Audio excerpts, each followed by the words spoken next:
বলছো এই মুখের মাঝে আমি সিল মেরে দিব, মুখ দিয়ে কোনো কথা বের হবে না, তোমার হাত দিয়ে কথা বের হবে, তোমার পা দিয়ে কথা বের হবে, তোমার পেট দিয়ে কথা বের হবে, তোমার পিঠ দিয়ে কথা বের হবে, তোমার চামড়ায় আল্লাহর দরবারে সাক্ষী দিবে আল্লাহ। পৃথিবীর পিডিআরে দেখে নাই, পৃথিবীর চৌকিদারে দেখে নাই, পৃথিবীর র্যাবে দেখে নাই, পৃথিবীর মালিকে দেখে নাই, কিন্তু আমি আল্লাহ সাক্ষী। আমি কিটা সাক্ষী? আল্লাহ আমি সাক্ষী। আমি হাত, আমার হাত দিয়া এত উড়ে কাতলা মাছ ধরি লইয়াছি যে গাইছি, আমি নিজে সাক্ষী। কে সাক্ষী? কে করবো? হাতে। পায়ে কিটা করবো? আল্লাহ আমিও সাক্ষী। চামড়ায় কি করবো? আমিও সাক্ষী। পেটে কি করবো? আমিও সাক্ষী। পিঠে কি করবো?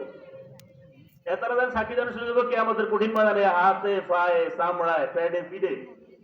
অন মানুষেরা কি করবো? আল্লাহ কোরআন বুঝে বলছেন, মানুষকে বলে মা সাহেব তো মারে না,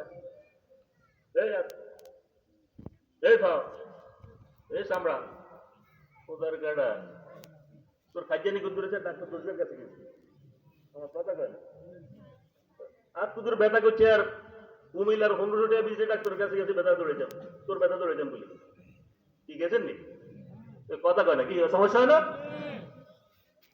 পায়ের সমস্যা হয়েছে, এটা দৌড়ে কত চেষ্টা করলাম, মাটি